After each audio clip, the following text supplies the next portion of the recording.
Bonjour à toutes et tous. Aujourd'hui, c'est pas un dicton que j'ai envie d'aborder avec vous, mais plutôt une notion. J'aurais aimé aborder le détachement. Alors, savoir encore, comme d'habitude, que chacun de vous en pense. N'hésitez pas à commenter, ouvrir les débats, qu'on partage, qu'on ouvre les consciences, parce que c'est avant tout ça le but de ces podcasts pour moi, c'est d'ouvrir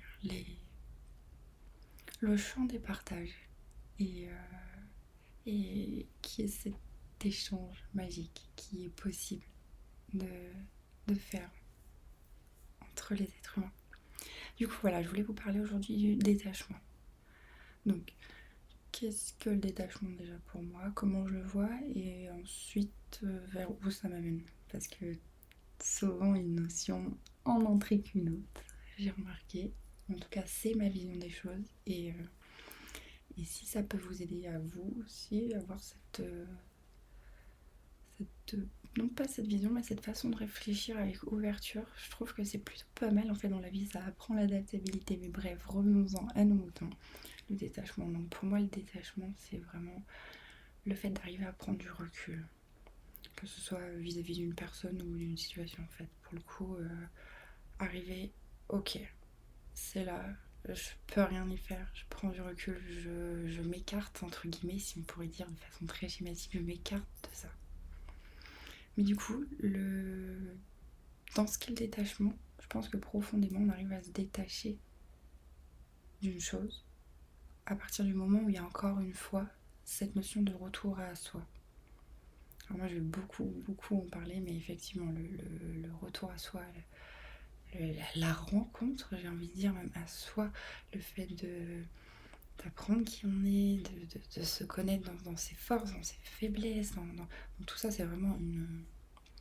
Je pense que c'est la base et qu'on devrait nous apprendre ça effectivement à l'école dans les premières années. Enfin peut-être pas les premières années, mais en tout cas à partir du moment où on est capable de poser vraiment cette conscience là-dessus. Je ne suis pas spécialisée là-dessus, enfin en ce domaine, mais on devrait avoir ce genre de cours. Écoute, apprends à connaître qui tu es et ensuite tu pourras rencontrer et connaître le monde. Mais d'abord, va à ta propre rencontre parce que tu seras la personne qui va vivre avec toi toute ta vie. Et ça, on n'oublie pas assez.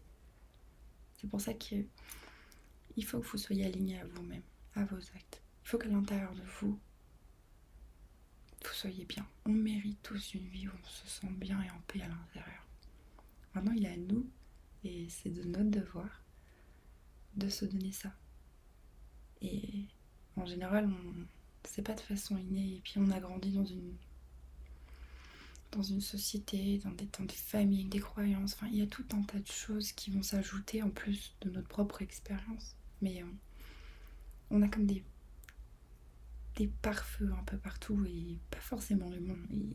Il est important de se questionner. Ok, qu'est-ce qui me correspond à tout point dans ma vie? Alors c'est sûr que c'est un gros dossier. Quand on ne s'est pas penché dessus pendant des années, j'ai envie de dire, ou qu'on n'a même jamais appris à se connaître, on peut se dire, oh là là, l'ampleur dans la tâche. Pour autant, on peut faire petit peu par petit peu, c'est plutôt cool. Et du coup, ok, c'est quoi pour moi l'attachement? Voilà moi, ce que c'est à peu près pour moi. Et du coup, voilà, ça revient vraiment au retour à soi. Une fois qu'on lève le déni, parce que je pense qu'il y a quand même une histoire un petit peu de déni, on est accroché. L'inverse du détachement, c'est le fait d'être accroché. Donc on est accroché à une situation, une personne tellement fort et genre on en oublie qu'on est là, tu es accroché à l'autre, tu n'es même plus dans ton corps, accroché à l'autre. Une fois que tu te poses les vraies questions, que tu as ce retour à toi et que tu te dis mais pourquoi en fait? Pourquoi? Est-ce que c'est une question je sais pas, de solitude, qu'est-ce que ça me provoque en fait? Pourquoi je m'accroche autant à cela? Tu vas te poser des questions, ça va quand même lever un peu cette forme de déni. Et surtout faire revenir la, la conscience en soi. Du coup, je me suis attachée à quelqu'un, pardon, ou à quelque chose. J'en prends conscience et je suis libre de changer. Et en fait, il y a tout qui revient avec ça. Parce que dans le détachement, une des premières choses, c'est qu'on prend en fin de compte notre pouvoir personnel. On se dit, ok, je peux rien faire. De toute façon, ce qui est fait est fait. Et tout ce qui a été fait, en tout cas c'est une croyance qui m'est personnelle, vraiment, tout ce qui a été fait ne pouvait pas être fait autrement. Donc à partir de là, ok, la chose elle est faite. Je peux pas la changer. Je peux pas traiter les choses qui sont à l'extérieur de moi. Dans une certaine mesure, j'ai pas de contrôle et de pouvoir, et c'est tant mieux, j'ai envie de dire, sur les personnes et les événements et tout ça. Mais du coup, même admettons une personne qui pense de nous, on n'a pas le pouvoir de changer ça. Par contre, j'ai le pouvoir de avoir un impact sur ce que je ressens à l'intérieur et comment je reçois, comment je perçois les informations, comment je les traite. Et puis des fois, à l'instant T, bah ok, il n'y a rien de bon, tout est négatif. Et pour autant, il n'y a rien de bon, mais comment moi je le traite à l'intérieur. La situation, elle est comme ça, je peux rien y faire.